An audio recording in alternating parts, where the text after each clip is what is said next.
Hi, everyone, and welcome to Principles of Accounting 1. I am your instructor, Professor ldunn. Please feel free to call me Lori or Mrs. Dunn. I'd like to just give you a introduction into the course verbally, right? So we are going to have take a look at an overview of the course, syllabus, the course outline. That should be My Accounting Lab, registering for My Accounting Lab, discussion board posting and introduction, and email to the instructor, all the different elements within this orientation folder.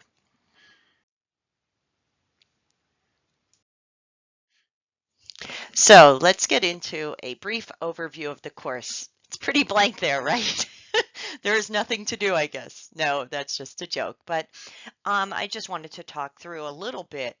In this course, we are going to be introducing you to accounting basic concepts.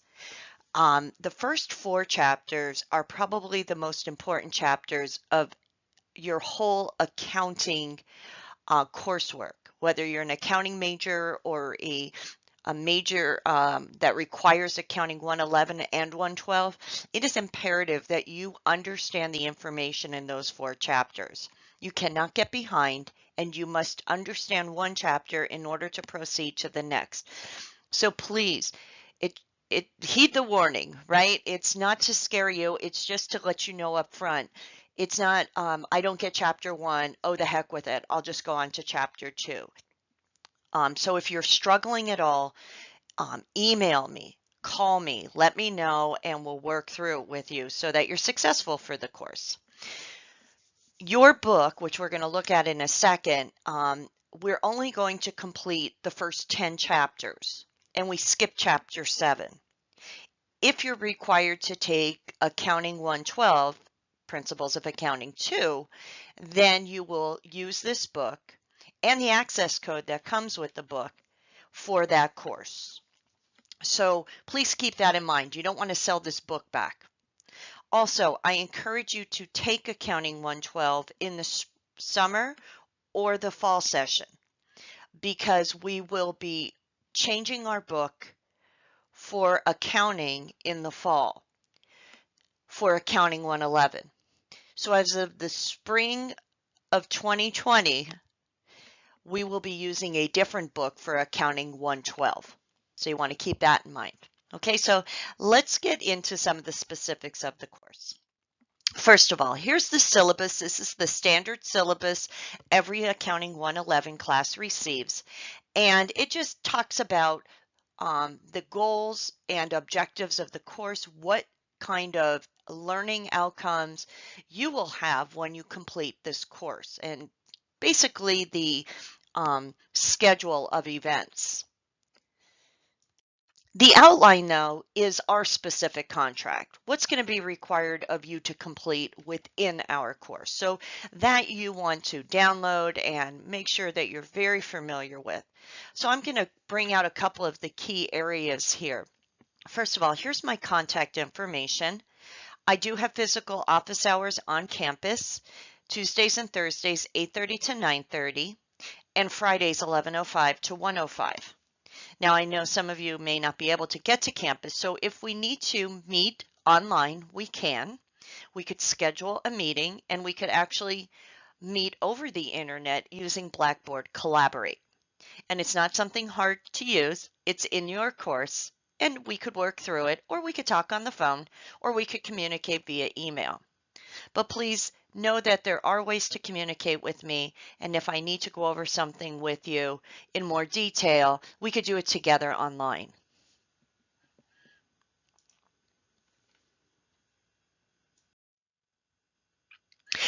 The course material, you are required to purchase Horngren's Accounting, the financial chapters, and the My Accounting Lab with the e-text access card. This is already packaged together at the bookstore, and that's the ISBN for the package. There are some other options. This is not a brand new book, so you may want to rent it. Please remember, you usually only rent a semester at a time. Also, You will also have to purchase the access code for My Accounting Lab, which is a required website we use in the course to complete graded items. So there's two options there. You could purchase that with the ebook or without the ebook. So that's really your choice. You would purchase it directly from the publisher while you were registering for My Accounting Lab. So you would have to use a PayPal or a credit card account to pay for that. The third option is totally online, meaning you buy the access code and e-text and you have no paper copy of the book. I'm an old person, so I don't encourage that. You know what you like to use. I'm not sure how well the book functions with the site if you wanted to use the book and the site at the same time. So please just remember that going in. I suggest getting the paper copy and having that accessible. But please know that when you buy the access code with the e-text, it will be good for accounting 111 and 112 as long as you complete 112 within the next 12 months. What kind of technology will we be using? Of course, we're using Blackboard Learn. That's our home base, but we'll also be using My Accounting Lab. And there are specific instructions on how to register for that site. Once you register for it, you never have to physically access it again. You could, they're all information required in My Accounting Lab. There are links in Blackboard. Okay, so here is the typical item, how it looks in Blackboard. I designed the course so that you go into an area called Course Information. You saw that already. The very first folder was our orientation, which you accessed to get to this video. But then I have the rest of the course set up by chapter folders. So you can browse through the course information area to see that. And each chapter, there's reminders on what you should complete.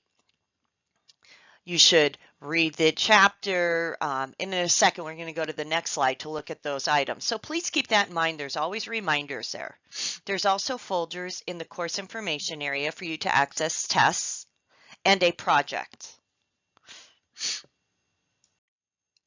So what should you do? Well, first of all, each chapter, of course, you should read. And actually, you should read it twice. Then there's a voice lectures, and those are accessible in Blackboard. They're set up by learning objectives in your chapter, so you'll see when you go into your book, the beginning of each chapter will tell you 5 or 6 learning objectives that this is what you're going to learn in the chapter. So each voice lecture is set up by those objectives. So they're short. There might be a few for a learning objective. You're not required to listen to these, but they could only help. So please know that they're there. Then you could practice short exercises. These short exercises are at the very end of your chapter after the reading. You'll see your chapter is set up at the end with some discussion questions, short exercises, A problems, and B problems. So the short exercises, you could do as many as you like. The answer keys are in your folder in Blackboard, so you can see how well you're doing on those exercises and how well you're comprehending the material. It's at this point that I ask that you post a question, or as many questions as you like, to the discussion board about the material being covered. I don't want you to tell me that you think this chapter is easy. I don't want you to give me a review of the chapter. I want you to dig in and ask a question about the material, something that's confusing. And then if you see a question a student asks, you need to respond to it if you know the answer and you feel comfortable answering that question. In order to receive full credit for a chapter, you must ask a question and you should answer a question. These participation discussion boards will account for 5% of your final grade. So it's basically you'll get a 0, right? Or 100. So you want to make sure you do both parts for each chapter. Some people start off and then they forget they have to do them. It's 5% of your final grade. There are no right or wrong answers either when it comes to the grading portion. I will be checking these discussion board questions and postings, and if I see something that's an error, I will correct it. So use it for yourself too, for confirming or finding out answers if you had a question on something. Then you'll complete practice exercises in my accounting lab. There's a link in Blackboard Learn. There might be 5 or 6 per chapter. You must receive an 80% or higher on these exercises. They do not become part of your final grade. They're meant for practice. So you will have unlimited attempts, and you'll work on them and work on them and work on them until you master the material. There will also be in Blackboard a practice problem. It's usually the A problem for the chapter, and in your assignment listing, you'll see which problem it is. What I suggest you do is first work on the practice problem on paper. Then listen to the answer through voice lecture, and that is me lecturing and going over it and making sure you understand the steps that should be completed. If you have any questions, post them to the discussion board. Send me an email. It's at this point you are ready to complete a problem that does become part of your final grade. So if you've received an 80% or higher on your practice exercises, you can now access the graded problem or problems, and those are also listed on your assignment listing. Which ones? They're usually the B problems. Remember I said at the end of the chapter there are A problems? Those are the ones that we will use as practice and I lecture. I will assign then a B problem that's very similar to the A problems for you to complete in my accounting lab. You have 2 attempts. The higher of the 2 grades will be your final grade for that chapter. I will average those graded problems together at the end of the semester, and they become 25% of your final grade. Then you're ready to take a quiz. It's a 20-question quiz. You have 30 minutes to complete it. It's generally a theory type of quiz. It's not problems. There might be 1 or 2, but it's generally, like I said, quiz. Theory. You'll have 2 attempts. Each attempt is a brand new attempt. The higher of the 2 grades will be used as your final grade. Quizzes cannot be completed after the due date. Graded problems can be, but you will lose 5 points per day for each day they are late. No extensions for any reason. I give you plenty of time to get the work complete. If there are extreme extenuating circumstances, sickness, death, legal, extreme problems, I need you to contact me as soon as possible. Not to tell me your issues specifically, but just to let me know what's happening. And I'm sick, I've been in the hospital, or I'm under doctor's care, I have a doctor's note. Can I please have an extension? And I'll work with you on that. But just not doing the work and then asking for an extension, that will not happen. Finally, each chapter there's extra credit, and it's meant to prepare you for that chapter's test. So the extra credit for a chapter turns off the day of the test. It is basically similar types of exercises to the practice. You receive a half a point of extra credit for each exercise that is completed, and those extra credit points are determined at the end of the semester and averaged in with your test grades. And I'll show you that in a few minutes, how we determine your final grade. So that is how each chapter works throughout the semester. Each chapter has specific due dates that are on your assignment listing, and you also see them in Blackboard on the chapter. There will be 5 exams. They are 2 chapter exams. Now, you might have heard me say we do chapters 1 through 10 and we skip 7. So that's only 9 chapters we actually do. Chapter 9 I split into 2 separate sections, part 1 and part 2. So part 1 is on one of the tests, part 2 is on the other test. So you still have, it's like tests 4 and 5 are 1.5 tests each. They consist of multiple choice and problems that'll be similar to what you completed in that chapter's practice and graded problems.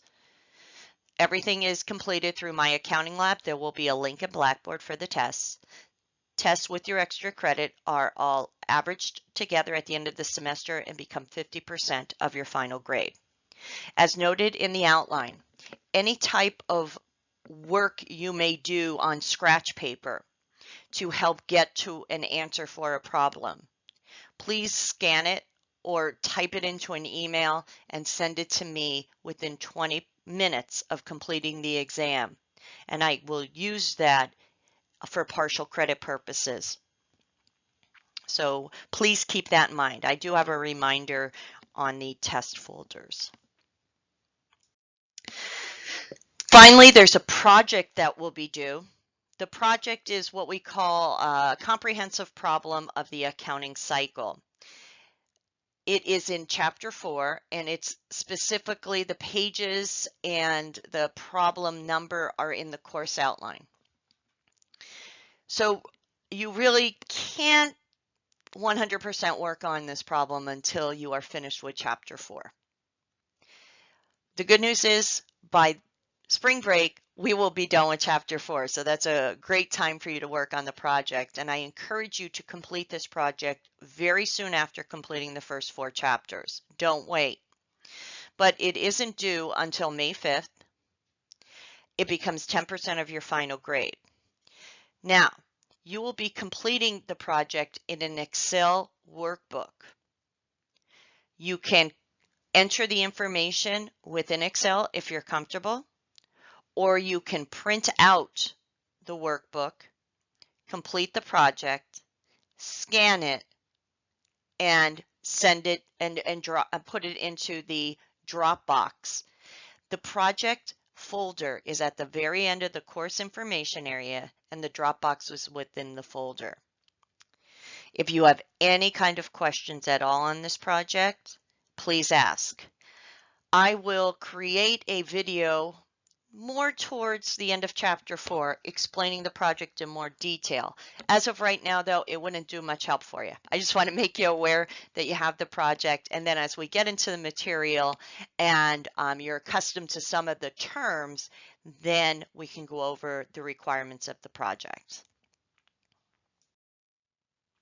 So your course grade, exams are 50%, graded problems are 25%, quizzes 10, your project 10, and then those discussion participation discussion boards 5%. And then the number converts to the letter. Now, I want to make sure everybody understands how I grade. First of all, when you look in Blackboard, that is where you're going to see your grade book. All your grades will be in Blackboard. I make my grade book very transparent so you can see how I come up with your number grade and converts to a letter grade. I average categories together. So for instance, I will take each of your test grades. So let's say your test 1 is an 80, 2 is a 75, 3 is a 40, test 4 is a 80, test 5 is an 88, and you did some extra credit exercises, and they totaled 6 points. I will add all the test grades and the extra credit together. So you can see there the total of those is 369. I then will divide by the number of tests, 5 tests. So your average for your test category is 73.8. So I will go through that same process for your graded assignments, your quizzes, your participation, discussion boards. Then I will take each average for each category and multiply it by the weight for that category. So since 50% of your grade is in test, I'll take the 73.8 times 50%. Let's say your project was a 75. Well, that's 10% of your grade, so 7.5 points come from the project. Your graded assignments, say they averaged together to an 85. Well, that's 25% of your grade, or 21.25 points towards your grade. Quizzes, let's say your average was a 90. That's 10% of your grade, and then you could see the participation. So once I multiply it by the related weight, I then add all those numbers together, the 36.9, 7.5, 21.25, 9, and 5. That's your final grade, 79.65. And if you go, oh, you won't round it up? Nope, you should have done more extra credit. That's why I have it there. So this would be a C+. Please keep that in mind. So people start asking me, oh, I have points in my accounting lab. My accounting lab does not have your grade. I do nothing with points for grading. Other items on our outline, plagiarism and cheating are defined. There isn't room for that, guys. Contacting the instructor, I ask that you email me from Blackboard. Select the email option in the Blackboard menu and send me all emails. Do not email me from your personal email address. I have 8 classes this semester. Some are online, some aren't. And if you send me an email from a general email account and you don't tell me your full name and stuff, I don't know who you are or where you're coming from. So if you email me from Blackboard, I'll know exactly who you are, what class you're in, and then I can address your question or concern. So please remember that. I will send it, if you send me an email from a personal account, I'm going to send you an email back saying, email me from Blackboard. Instructor policy. This is an online class. You are expected to sign into email every single day. Sometimes I email changes in the course, and I expect you to see those changes as soon as possible. So I encourage you to check email a few times a day. That is the email connected to your Blackboard account. It may not be your Luzerne email. So if you're not sure, you could let me know, and I will tell you what email you are dealing with. Or we could change your email if you wanted your email to go to a certain account. But please check that every single day, within 24 hours every day. Tutoring is available on campus. Again, you want to do a lot of discussion board postings with questions or contact me. If you have accommodations that I need to be aware of, please make sure I get the notice from that area of the school as soon as possible. The last day to drop this course is March 22nd, and this outline is subject to change, which would be communicated to you as soon as possible. So what else do we have to do? That was our outline. Well, the remaining part of the orientation is please download the assignment listing with the due dates for each chapter. Create a calendar of due dates in your phone, in your computer, on paper, but please keep track of all of the due dates. Then you can register for my accounting lab. In our orientation folder, there are complete instructions on how to do that, so please follow that process. I would like you to complete an introduction of yourself on the discussion board, and there's requirements. I'd like you to let us know who you are, give us a funny fact about you, stuff like that, just to get to know each other. And I encourage you all to talk to one another. That's the best way to learn, is just to teach each other and contact and communicate. And finally, email me, and I have requirements on what I would like you to state on that email. Email me using the email in ldunn. So there's your first practice with it. Okay, so that's our orientation. If you have any kind of questions at all, please let me know. I'm here as a resource for you, and I look forward to working with you all this semester. So go get started.